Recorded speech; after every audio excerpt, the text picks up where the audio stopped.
a los profetas que hablaron en nombre del Señor. Verso 11 del capítulo 5 de Santiago. He aquí, tenemos por bienaventuranza a los que sufren.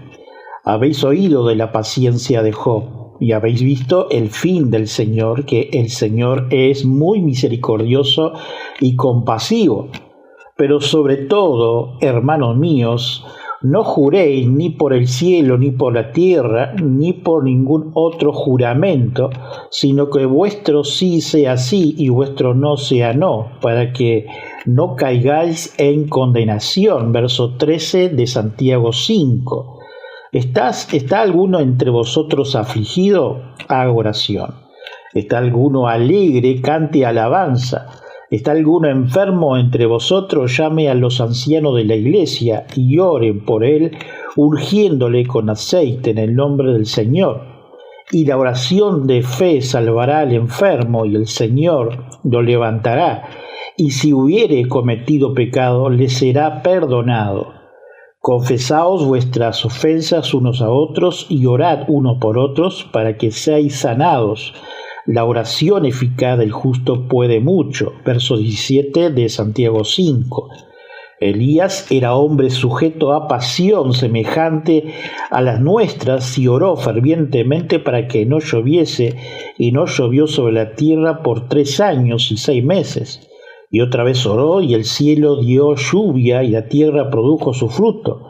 Hermanos, si alguno de entre vosotros se ha extraviado de la verdad, y algunos le hace volver, sepa que el que haga volver al pecador del error de su camino, salvará de muerte un alma y cubrirá multitud de pecados. Esto es, desde el versículo 9 al 20 de Santiago, la vida de una fe viva, parte 2, llegando al final de esta epístola de Santiago. Pero antes de empezar al estudio, le voy a pedir a nuestro amigo hermano pastor Gustavo que esté orando para empezar el mismo. Mis queridos hermanos, que el Señor los bendiga. Oremos. Padre, gracias te damos en el nombre bendito de Jesucristo por este hermoso tiempo de comunión los viernes aprendiendo sobre los libros del Nuevo Testamento. Pedimos tu bendición para tu siervo y que tu Santo Espíritu nos ministre a través de su enseñanza. Por los méritos de Cristo en la cruz. Amén. Amén. A ver si me escuchan bien ahí. Ya hemos visto y leído del capítulo 5, verso 9 al 20. Hermanos míos, no os quejéis unos contra otros para que no seáis condenados. He aquí el juez está delante de la puerta. El pueblo hebreo, en una mayoría desde su salida, su interés más grande era comer bien y no comer maná, agua y perdices, donde cada hebreo se quejaba hasta por el aire que respiraba, y lo hacían notar a los jueces y a los oídos del patriarca Moisés. En tiempo de Jeremías, donde para su persona sufrió a flor de piel lo que Dios decía y le alertaba al pueblo de las consecuencias de alejarse de Dios, pero estaban sordos y solo adoraban a los ídolos y así fueron cautivos. La queja es parte del pecado también, donde nos aleja de Dios, de los consejos del Espíritu Santo, que nos habla, sí, nos habla por medio de la Escritura y nos da tirones de orejas. Pongámonos diariamente a leer la Escritura para entender nuestro propósito en esta tierra. Déjeme contarle una vivencia con mi abuela adoptiva. Ella, en los momentos más libre que tenía, las veía leyendo la Biblia. Era así que tenía marcadores de lana, y muchas veces se sentaba frente de sus nietos leyendo la Escritura y redactando como que fueran hechos vividos de la Biblia junto con nosotros. Eso es una experiencia que uno no se olvida. Verso 10 de Santiago 5. Dice: hermanos míos, tomad como ejemplo de aflicción y de paciencia a los profetas que hablaron en nombre del Señor. He aquí, tenemos por bienaventuranza a los que sufren. Ya hemos nombrado a Jeremías, fue uno de los profetas que tuvieron que tuvo paciencia en el maltrato por el pueblo por causa de la profecía que él daba y la verdad que daba a voz en cuello por parte de Dios. Dice Jeremías 22, y azotó Basur al profeta Jeremías y lo puso en el cepo que estaba en la puerta superior de Benjamín, la cual conducía a la casa de Jehová. Jeremías 32, verso 2 también. Entonces el ejército del rey de Babilonia tenía sitiado a Jerusalén y el profeta Jeremías estaba preso en el patio de la cárcel que estaba en la casa del rey de Judá. Jeremías 38, 6 también dice, entonces tomaron ellos a Jeremías y lo hicieron echar en la cisterna de Malquías, hijo de Amalec, que estaba en el patio de la cárcel, y metieron a Jeremías con sogas, y en la cisterna no había agua, sino cieno, y se hundió Jeremías en el cieno. El texto, en el verso 11, sigue diciendo, y habéis oído de la paciencia de Job, y habéis visto el fin del Señor, que el Señor es muy misericordioso y compasivo. Otro de quienes pueden ser ejemplos es de la paciencia de Job, como dice el texto, el patriarca, donde vivió antes de Moisés y se deduce que vivió después de Abraham, Isaac y Jacob y antes de José también. La vida de Job era una demostración de su propósito para su vida, su mujer, sus amigos y para nuestra vida hoy aquí presente, escuchando, porque cada vez que leemos como lectura didáctica, histórica e inclusive sistemática como un estudio, la vida del patriarca Job nos enseña, nos pone en perspectiva intercambiando su época, pero no el fin del mismo, obedecer a pleno en Dios, no importando la circunstancia de cada persona. Dios promete usar a la iglesia.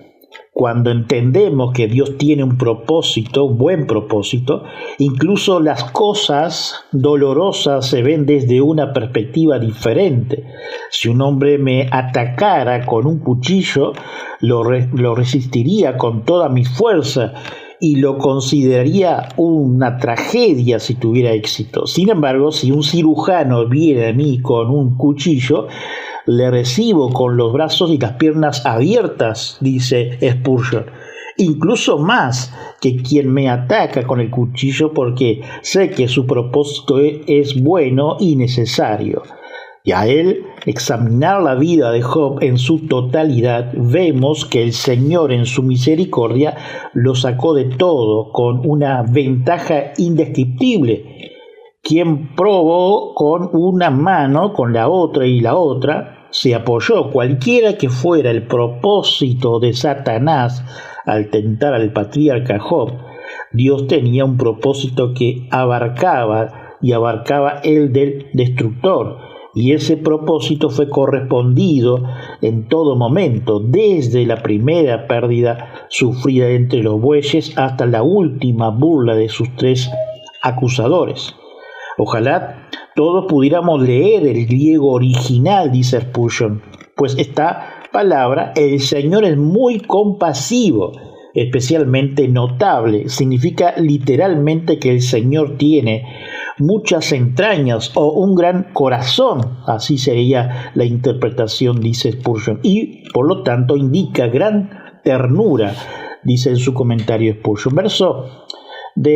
Verso de Efesios, desde el 10 al 11 del capítulo 3, dice, para que la multiforme sabiduría de Dios sea ahora dada a conocer por medio de la iglesia a los principados y potestades en los lugares celestiales, conforme al propósito eterno que hizo en Cristo Jesús nuestro Señor. Siempre es consuelo saber que otros han pasado por lo que nosotros tenemos que pasar. Santiago el apóstol le recuerda a sus lectores que los profetas y los hombres de Dios no habrían podido cumplir su ministerio ni dar testimonio si no hubieran sido capaces de resistir pacientemente. Le recuerdo que Jesús mismo había dicho que el que persevere hasta el fin será bienaventurado porque será salvo. Mateo 24:13 nos dice Berkeley en su comentario. A continuación le cita el ejemplo de Job en el texto que hemos leído, de quien habría oído hablar a menudo en los discursos de la sinagoga. Solemos hablar de la paciencia de Job, que es la palabra que usa aquí la Reina Varela. Job, pero paciencia es una palabra demasiado pasiva. En cierto sentido, Job era todo menos paciente. Leyendo el drama de su vida, le vemos protestando apasionadamente de lo que se le ha venido encima, cuestionando apasionadamente los argumentos convencionales de lo que supuestos amigos, agonizando apasionadamente con la terrible suposición de que Dios lo hubiera olvidado. Pocas personas se han expresado tan apasionadamente, pero lo fundamental acerca de él, de Job, es que pese a todas las preguntas agonizantes que le rescataban del corazón, nunca perdió la fe en Dios. He aquí, aunque él me matare, en él esperaré, Job 13:15. Mas he aquí que en el cielo está mi testigo y mi testimonio en lo alto, dice Job 16:19. Yo sé que tengo un Redentor que está vivo, dice Job 19:25. La suya no fue una sumisión muda y pasiva. Peleó y preguntó y a veces hasta desafió, pero la llama de su fe nunca se extinguió. La palabra que se le aplica aquí es esa gran palabra del Nuevo Testamento, hipomone, que describe no una paciencia pasiva, sino ese espíritu caballeresco que arrastra hasta pecho de descubierto la marea de la duda y del dolor y del desastre, y surge el otro lado con una fe aún más fuerte. Puede que exija una fe que nunca se queja ni cuestiona, pero más grande es la que surge del asedio de las dudas todavía creyendo. Fue la fe que se motivó firme, la que salió triunfante por la otra orilla, porque el Señor bendijo el postrer estado de Job más que el primero, Job 42:12. Habrá momentos en la vida cuando pensamos que Dios se ha olvidado de nosotros, pero si nos aferramos a los restos de nuestra fe, al final nosotros también compararemos que Dios es muy benigno y misericordioso, nos dice Berkeley en su comentario. Veamos ahora los versos 12. Pero sobre todo, hermanos míos, Santiago 5:12, no juréis ni por el cielo, ni por la tierra, ni por ningún otro juramento, sino que vuestro sí sea sí y vuestro no sea no, para que no caigáis en condenación. Santiago el apóstol y escritor nos lleva a lo que escribió en Mateo 5:33-37 por el mismo autor, o sea, Mateo. Además, habéis oído que fue dicho a los antiguos, no perjurarás, sino cumplirás el Señor tu juramento. Pero yo os digo, no juréis en ninguna manera, ni por el cielo, porque es el trono de Dios, ni por la tierra, porque es el estrado de sus pies, ni por Jerusalén, porque es la ciudad del gran rey, ni por tu cabeza jurarás, porque no puede ser blanco o negro un solo cabello, pero sea vuestro hablar sí, sí, no, no, porque lo que es más de esto, de mal procede. Hemos leído Mateo 5:33-37, referente al versículo 12 del capítulo 5 de Santiago. Mismo Santiago, el escritor, el apóstol, repite aquí la enseñanza de Jesús en el Sermón del Monte, que era sumamente necesario en los días de la primera iglesia primitiva, probablemente no menos en los países hispanos de todo el tiempo, pero Santiago, el apóstol, no estaba pensando en lo que nosotros llamamos tacos o palabrotas, que es un sentido corriente, sino en la manera de confirmar una afirmación o una promesa o un compromiso interponiendo un juramento, que es poner a Dios por testigo. En el mundo antiguo había dos prácticas perniciosas en relación con el tema del juramento. Primero se hacía una distinción, especialmente en el mundo judío, entre juramento que obligaba y juramento que no obligaba. Cualquier juramento en el que se mencionaba el nombre de Dios se consideraba obligante por necesidad, pero si no se mencionaba expresamente a Dios, se decía que no obligaba. La idea era que una vez que se mencionaba expresamente el nombre de Dios, Él era el garante de la transacción, pero no si no se le nombraba expresadamente. El resultado, dice Berkeley, fue que la cosa se convirtió en una práctica habitual y aguda para parecer que uno se comprometía a algo cuando en realidad no tenía intención de cumplirlo, lo cual convirtió el asunto de los juramentos en un juego burlesco de la palabra. Segundo, los juramentos se habían proliferado en aquel entonces. Esto ya es suficientemente malo. Por una parte, la importancia de un juramento depende de gran medida del hecho de que sea necesario acudir a él. Cuando los juramentos se pusieron de moda, dejaron de tener ninguna importancia. Por otra parte, la costumbre de tomar juramento por cualquier cosa no era más que una prueba de lo frecuente que era mentir y defraudar. En una sociedad honrada no hacen falta juramento. Es solo cuando no se puede uno fiar de la palabra de nadie cuando se recurre a los juramentos. En esto estaba de acuerdo con Jesús los antiguos escritos de ética. Filón dice: los frecuentes juramentos no pueden por menos de generar prejuicios importantes. Los grandes griegos mantenían este juramento como costumbre. El punto de vista del Nuevo Testamento es que todas las palabras se dicen en la presencia de Dios y deben por tanto ser ciertas, y estaría de acuerdo en que el cristiano no se le debe conocer como persona de honor y sería totalmente innecesario tomarle juramento.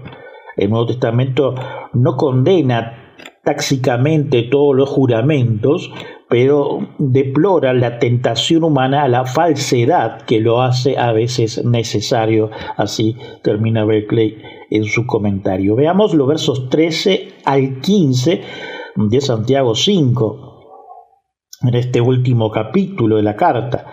¿Está alguno entre vosotros afligido? Haga oración. ¿Está alguno alegre? Cante alabanza. ¿Está alguno enfermo entre vosotros? Llame a los ancianos de la iglesia y oren por él, ungiéndole con aceite en el nombre del Señor. Y la oración del fe salvará al enfermo, y el Señor lo levantará. Y si hubiera cometido pecado, le será perdonado. Aquí se nos presenta algunas características dominantes de la iglesia primitiva. Era una iglesia que cantaba. Los cristianos originales siempre estaban listos para romper a cantar. En la descripción que nos hace el apóstol Pablo de las reuniones de la iglesia de Corintios, encontramos que el canto era una parte integral. 1 Corintios 14, del versículo 15 y versículo 26. Cuando piensa en la gracia de Dios saliendo al encuentro de los gentiles, le recuerda el dicho jubiloso del salmista: te alabaré entre los gentiles y cantaré a tu nombre. Romanos 15:9 y Salmo 18:49 nos dice Berkeley en su comentario. Los cristianos se hablaban entre sí con salmos e himnos y canciones espirituales, cantando y teniendo en su corazón al Señor. Efesios 5:19. La palabra de Cristo moraba en ellos y se enseñaba y exhortaba entre sí mediante salmos e himnos y canciones espirituales, cantando de gratitud en sus corazones al Señor. Colosenses 3:16. Tenían tal alegría en el corazón que se salía por los labios el cántico de alabanza por la misericordia y la gracia de Dios. Es un hecho que el mundo pagano siempre ha estado lúgubre, cansado y atemorizado. En contraste con el acento del cristiano es la canción jubilosa. Eso fue lo que impresionó a Juan Bunyan cuando escuchó a las 4 ancianos pobres que estaban hablando sentado al sol a la puerta de una casa. Me parecía que hablaba como impulsando por la alegría. Cuando el mártir Pilney aceptó la maravilla de la gracia redentora, dijo, fue como si amaneciera de pronto en medio de una noche oscura. Casi lo mismo con el futuro apóstol Pablo, ¿no? Allí en Damasco. La iglesia ha sido siempre cantarina, dice Berkeley. Cuando Plino, el gobierno de Bitinia, escribió el emperador Trajano el año 111 después de Cristo para informarle acerca de la nueva secta de los cristianos, dijo, tiene costumbre de reunirse en días señalados antes que se haga de día y cantan altaneramente un himno de Cristo como un Dios. Así nos dice en su comentario Berkeley. Otra característica notable de la iglesia primitiva era que era una iglesia sanadora. En esos heredado la tradición de los judíos. Cuando un judío estaba enfermo, iba al rabino antes que al médico, y el rabino lo ungía con aceite, que el médico griego Galeno llamaba la mejor de todas las medicinas, y oraba por él. Pocas comunidades habrá habido tan pendiente de sus enfermos como la iglesia primitiva. Irineo escribió, ya avanzado en el segundo siglo, nos cuenta que los enfermos se curaban mediante la imposición de sus manos.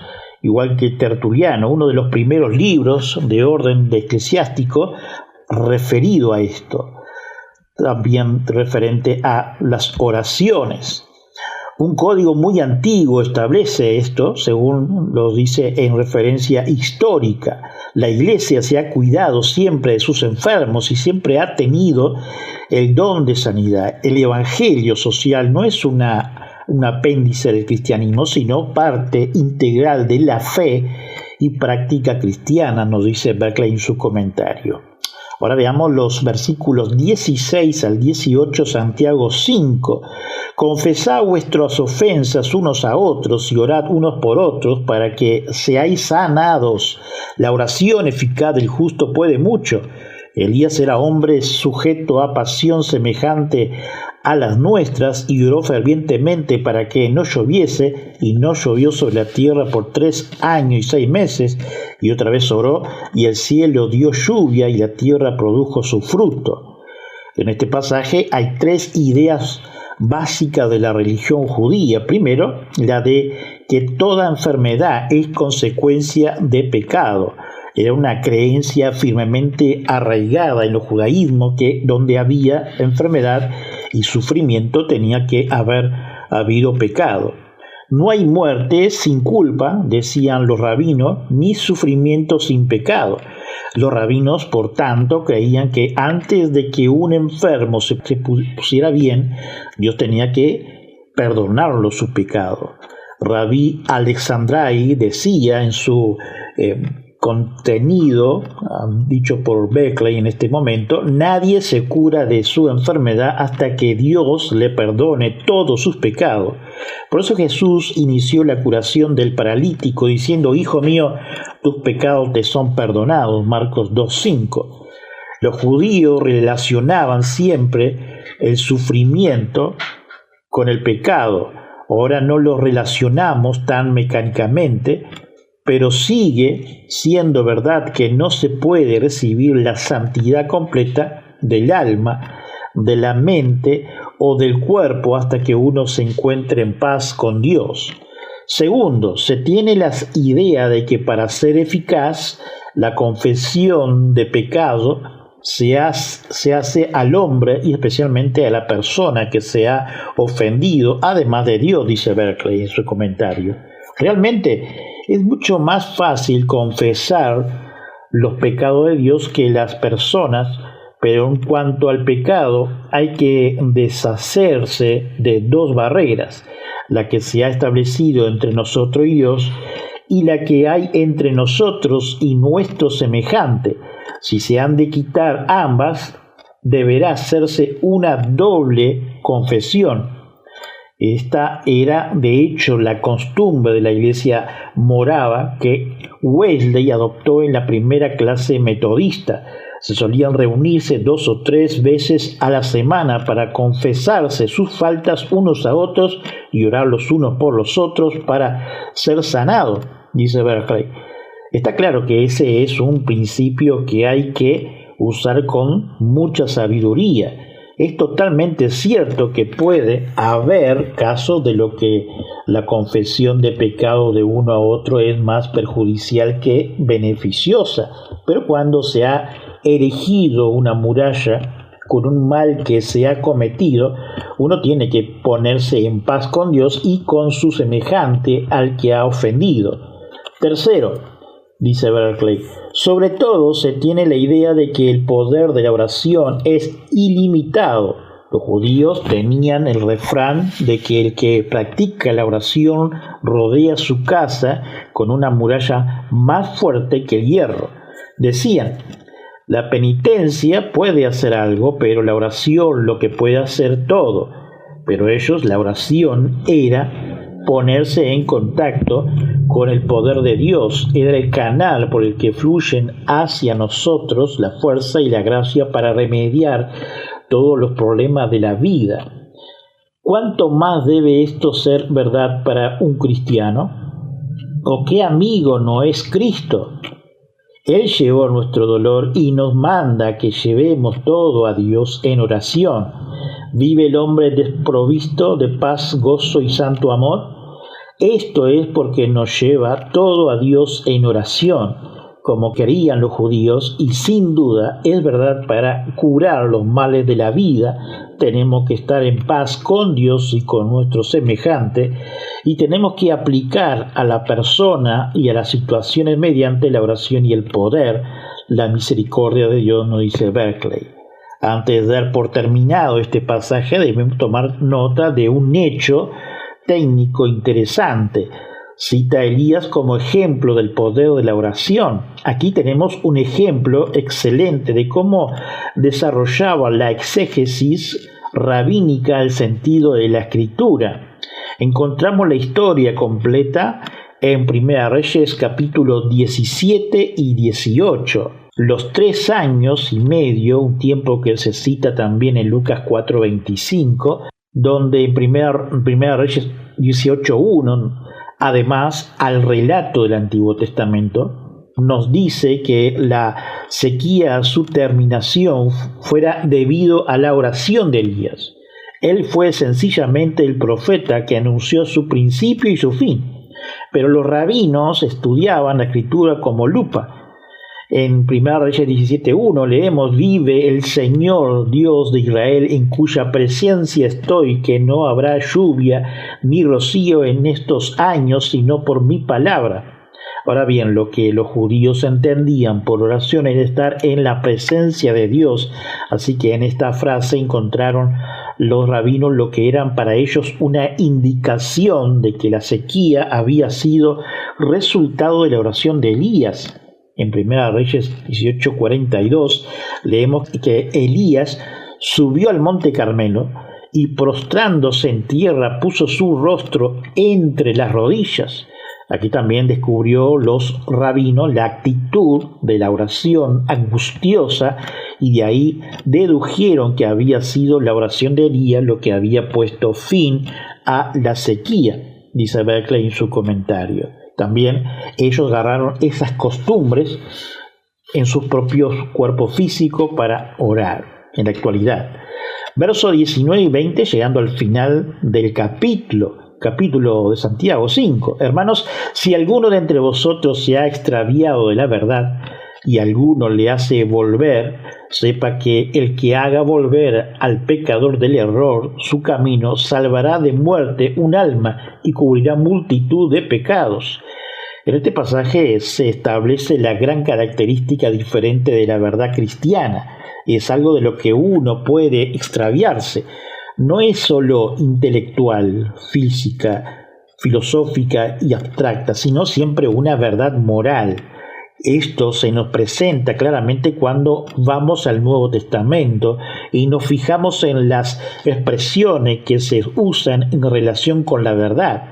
Es algo que uno tiene que amar, según Tesalonicenses 2:10, que obedecer, Gálatas 5:7, que manifestar, 2 Corintios 4:2, que hay que decir con amor, Efesios 4:15, de lo que hay que dar testimonio, Juan 18:37, que se debe manifestar en una vida de amor, primera de Juan 3:19, que libera, Juan 8:32, que es el don del Espíritu Santo, Juan 16:13.